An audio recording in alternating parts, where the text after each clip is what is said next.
What if everything you built, everything you worked for, could be destroyed by a single moment of arrogance? What if, in just one night, you went from powerful to powerless, from respected to ruined, from untouchable to forgotten? And what if the person you looked down on, the man you thought was beneath you, was actually the one who could decide your fate? This isn't just a story about wealth, it's a story about humility, consequences, and a lesson learned the hard way.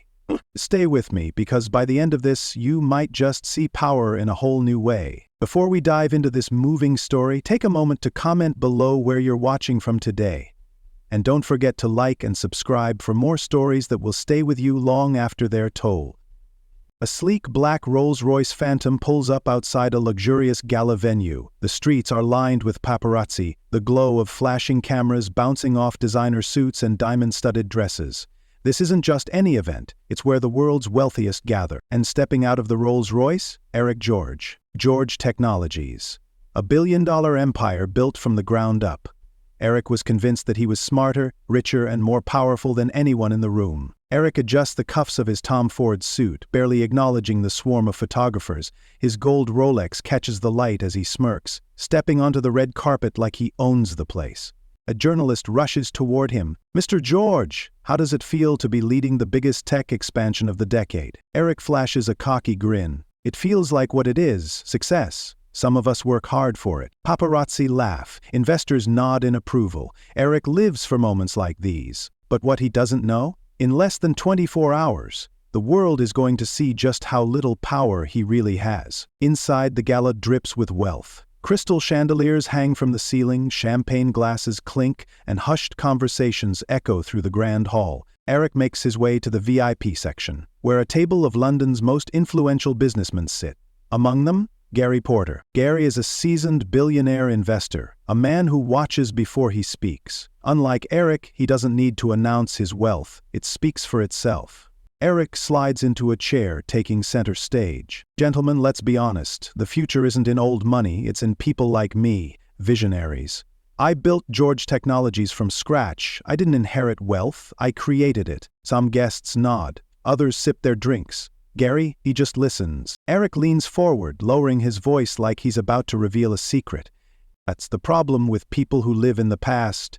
They don't realize that money is the only thing that truly matters. A waiter passes by, offering a tray of premium whiskey. Eric picks up a glass, takes a slow sip, and then he laughs. Take these guys in uniform, for example. Security, police, even royal guards. They stand around all day doing nothing, waiting for orders. Meanwhile, I make more in a minute than they do in a year. Life's unfair, isn't it? Gary raises an eyebrow but says nothing, but someone else hears. A man in a navy blue suit stands nearby, watching the conversation unfold. He isn't part of the gathering, yet there's something different about him. His posture is straight, his expression unreadable. Then he speaks. "Some people serve with purpose, Mr. George." Eric turned sharply, surprised that someone had the nerve to interrupt him. He looks the man up and down, unimpressed. Yeah, whatever helps you sleep at night." The man doesn't flinch. Instead, he offers a small, knowing smile, then walks away. Gary watches the exchange carefully. Eric should have paid attention to that moment, but he didn't. And that was his first mistake. After the gala, Eric and Gary step outside for fresh air. "What a night, huh?" Eric says, still high off the attention. Gary nods, but he's quiet, almost like he's observing something Eric can't see. They decide to take a walk. The streets are quiet, except for the occasional roar of a supercar speeding by, and before they know it, they're near Buckingham Palace. The grand structure looms ahead, the gates locked, guarded by men in crisp uniforms standing like statues. Now, these guys, standing still for hours, getting paid pennies to pretend they're important. Gary says nothing. Eric steps toward one of the guards. Then he freezes. It's him, the man from the gala. But now he's wearing a Royal Guards uniform, standing tall, silent. Eric bursts out laughing. "No way! It's you? You went from serving drinks to standing like a statue? What's next, washing my car?" The guard doesn't react. Eric steps closer, mocking him. "Tell me something, mate. What's it like knowing you'll never have real power, standing around, watching men like me run the world while you just exist?" Nothing, no emotion. Eric snaps his fingers in front of the guard's face. "Yeah, that's what I thought." And then, the guard finally speaks. His voice is calm, controlled. almost unsettling. "Be careful, Mr. George. Some things are not as they seem." For a split second, Eric feels something strange. A chill runs down his spine, but he shakes it off, scoffing. Whatever. Enjoy standing there all night. He turns away, laughing. But as he walks off, he doesn't notice Gary watching him carefully, and he definitely doesn't notice the way the guard watches him leave, just the slightest, knowing smirk forming on his lips.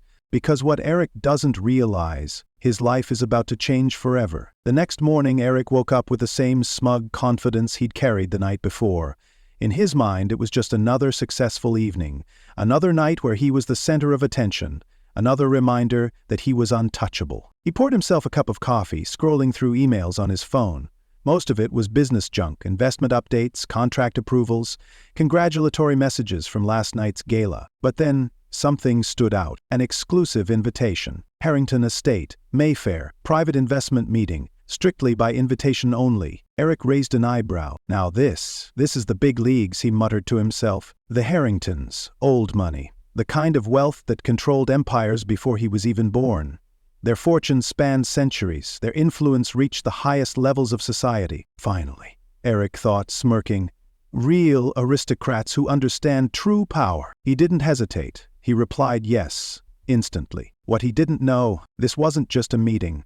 It was a trap. That evening, Eric's black Rolls-Royce glided through the wealthy streets of Mayfair, past mansions that screamed power and legacy. But nothing prepared him for the Harrington estate. The moment the iron gates swung open, his confidence wavered. This place, he muttered under his breath. It wasn't just big. It was bigger than anything he had ever seen. The kind of estate where history was written, not read. Where the walls held secrets of power that stretched across generations. As his car rolled up the long, pristine driveway, past gardens so perfectly maintained they looked unnatural, a sinking feeling crept into his chest. For the first time in a long time, Eric felt small. He adjusted his tie, straightened his suit, and forced the doubt away. Relax, he told himself. You're Eric George, you belong here, inside the estate. The doors opened, revealing a grand conference hall. Chandeliers sparkled above, illuminating a room filled with London's most powerful investors, aristocrats, and decision-makers. Eric scanned the room. He recognized billionaires, CEOs, oil tycoons. These weren't just people with money. These were people who controlled money. He swallowed hard but forced his usual smirk back into place. All right, he muttered under his breath, stepping forward. Showtime. What he didn't realize? He wasn't the one in control anymore. The meeting began as expected. Business updates, investment opportunities, discussions about the future of global finance. Eric settled in, his confidence slowly returning. This is it, he thought. This is where I prove that I belong. Then the doors opened, and someone walked in. The entire room fell silent. Eric turned to see who had just entered, and his blood went cold. There, standing at the head of the room, was William Harrington. But he wasn't wearing a Royal Guards uniform. No, this time he was dressed in a £20,000 custom Italian suit. A Rolex Submariner rested on his wrist. His posture was straight, poised, powerful. Eric's mind couldn't process it fast enough. No, that can't be. William's calm, confident gaze locked onto Eric. And then he smiled. Not a mocking smile, just a knowing smile. Like a lion watching a mouse finally realize it had walked into a trap. Eric's palms went cold. He glanced around the room. No one else looked surprised. They all knew, and in that moment Eric understood. The lowly guard he had mocked, the man he had belittled, insulted, dismissed, wasn't just someone. He was the host of the evening. The real power in the room, the man everyone else respected. And Eric? He was just another guest. His stomach twisted. What the hell is going on? The room remained silent as William slowly walked to the center of the hall. He reached for a glass of whiskey, took a slow sip, and then finally he spoke. Good evening, everyone. I appreciate you all coming tonight. His voice was steady, composed, filled with authority.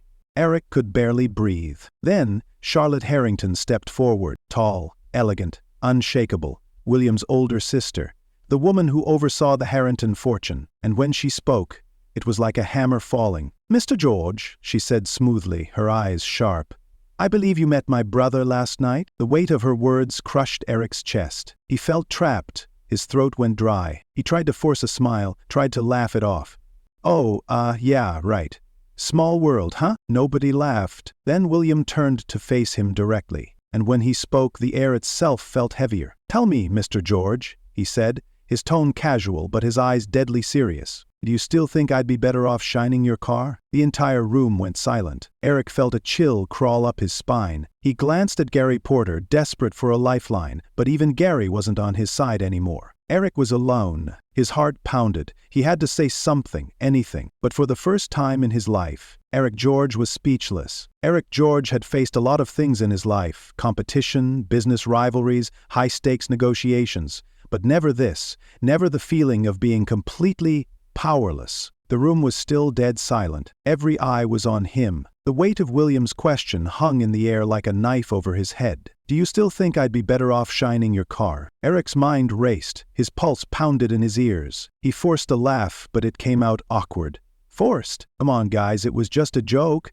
a misunderstanding. His words felt empty, and everyone in the room knew it. William tilted his head slightly, as if examining a failed experiment. "A misunderstanding?" he repeated, his voice calm, steady. Then he turned to the room. "You see, once a year I serve as a royal guard. Not because I have to, but because I want to. It's a tradition in my family. It helps remind me what real discipline looks like." Eric felt his stomach drop. Real discipline. He had spent his whole life thinking discipline was about power, control, and making others respect him. But now, he was in a room full of people who actually commanded real respect, and they were all waiting for him to fall. Eric cleared his throat, trying to regain control. "Look," he said, straightening his posture, trying to sound professional. "I think we're getting off track here. I was invited tonight for a business meeting, right? Let's talk numbers. Let's talk investment." Charlotte Harrington, who had been watching everything with cold amusement, stepped forward. She slid a black folder across the table toward him. "We were considering investing in George Technologies," she said, her voice smooth, professional. "But after last night, we have concerns about your character." Eric's hands went cold. This wasn't just a power move. This was a test. He reached for the folder, flipped it open, and felt his heart sink. Inside were terms and conditions, but the language was brutal. Restrictions, limits, clauses that gave the Harringtons complete control over his company's future. This wasn't an investment offer. This was a takeover? Wait, Eric stammered. "You can't be serious. You want to put restrictions on my company because of a stupid joke." Charlotte didn't blink. "We don't joke about reputation in this room, Mr. George." Eric swallowed hard, his palms sweating. This isn't fair." But before he could argue, William leaned forward slightly, his expression unreadable. "Gary," he said smoothly, turning to the billionaire investor seated nearby. Gary Porter, who had remained silent up until now, folded his arms, watching Eric like a chess piece about to be removed from the board. "Would you still like to invest in a man who looks down on others?" William asked. Eric's head snapped toward Gary. This was his last chance. If Gary backed him, he could still walk away with something. The room waited. Gary held Eric's gaze for a long, unbearable moment, and then he simply shook his head. "I don't do business with people I can't respect." The words hit like a hammer. Eric's stomach twisted. He had been publicly disowned, and worst of all, no one in that room was surprised. Eric staggered back, gripping the edges of the folder, his mind scrambling for a way out. He had built an empire on confidence, bold moves, and never backing down. But now, he could feel the ground crumbling beneath his feet. And then, his phone buzzed. Still in shock, he instinctively glanced at the screen, and his heart stopped. The notification was from a business news outlet. Breaking: Tech CEO Eric George under fire after disrespecting Royal Guard. Eric's blood ran cold. He clicked on the article. There it was, a leaked video of the night before. Him mocking William at Buckingham Palace. His arrogant laugh. The moment he snapped his fingers in William's face. It had already gone viral. And the comments? Brutal. Disgusting. This man thinks money makes him better than everyone else? Boycott George Technologies. If this is their CEO, I'm never supporting them. The arrogance is unreal. And the irony? He mocked the wrong person. Eric felt like he was suffocating. This wasn't just a PR nightmare. This was the end. His hands shook as he scrolled further. Then, another notification. This time, his company's stock price. It was plummeting. Red arrows. Declines, investors pulling out. Everything he had built was crashing before his eyes.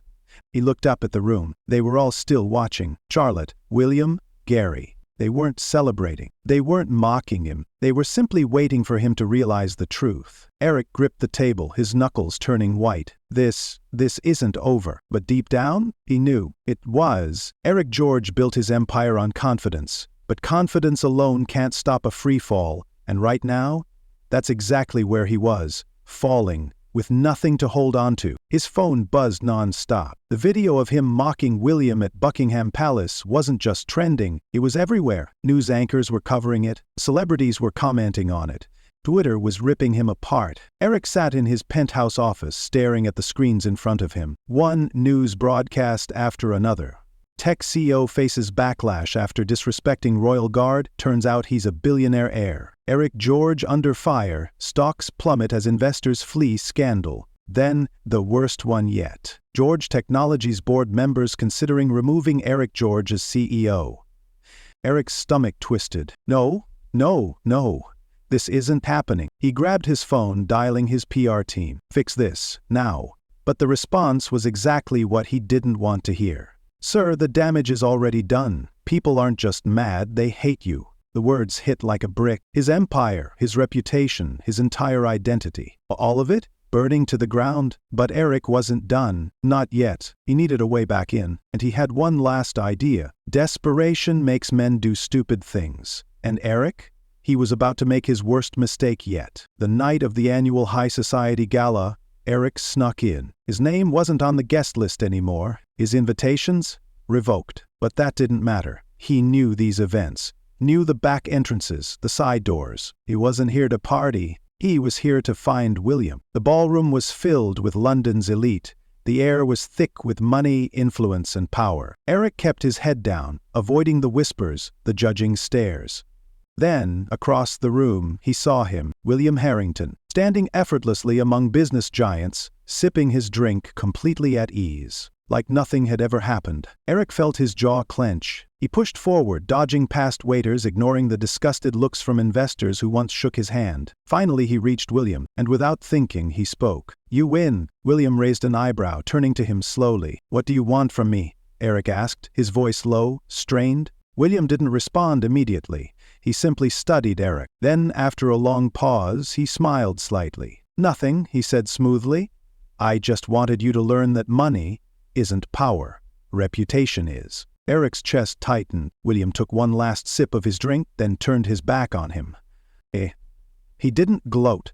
He didn't mock him. He just walked away. Eric stood there, frozen. For the first time in his life, he had nothing left to say. Eric had one last hope, but he didn't realize it was already gone. Across the ballroom, a microphone crackled to life. All eyes turned to Gary Porter as he stepped onto the stage. The billionaire investor smiled as he addressed the crowd. "As you all know, I've been considering where to place my next major investment, and tonight I'd like to officially announce I'm investing in Harrington Enterprises." Eric's stomach dropped. The room burst into applause. William nodded respectfully, shaking Gary's hand. And just like that, Eric was out. No investors, no support. Just a man who had spent his life climbing to the top, only to fall off the edge. He turned away from the stage, from the crowd, from the whispers. Everything he built? Gone. And the worst part? He did it to himself. They say a man's true strength isn't measured by his success, but by what he does when he has nothing left. And right now, Eric George had nothing. Eric sat in a dimly lit apartment, the kind of place he never thought he'd find himself in. The penthouse? Gone. The luxury cars? Repossessed. The business stripped from him. All that remained was a single chair, a cluttered table, and a stack of unpaid bills. The walls were bare, the fridge was empty. And Eric? He looked like a man who had aged 10 years overnight. His once perfectly tailored suits had been replaced with a cheap hoodie and wrinkled jeans. His gold Rolex? Sold. He stared at the bottle on the table, half empty, next to a pile of rejection letters. Every investor he reached out to had the same answer. "No confidence in your leadership. Your reputation is a liability. We don't associate with failures." Eric's fingers tightened around the glass in his hand. This was it. This was rock bottom. And for the first time in his life, he had no idea what to do next. Then, a knock at the door. Eric lifted his head slowly. No one had come to see him in weeks. Who the hell would bother now? He dragged himself to his feet, shuffled toward the door, and opened it. The hallway was empty, but on the ground, A crisp, white envelope. No sender, no return address. Just his name written in bold black ink. Eric George. His chest tightened. He hesitated. Then, with shaking fingers, he picked it up and tore it open. Inside, a single card. An invitation. Private business meeting. The details were minimal. A time, a location, nothing more. Eric stared at it, heart pounding. His first instinct? Suspicion. After everything, was this a setup, a final humiliation, or was this a second chance? His breathing slowed. For the first time in weeks, he felt something he thought was gone forever. Hope. He clutched the letter tightly, his jaw set. And then, he looked up, eyes filled with determination. Who sent the letter? A new opportunity? Or another lesson? Well, that's the lesson learned. Losing everything because of disrespect. If you enjoyed this story, don't forget to like and subscribe for more stories that will stay with you long after they're told.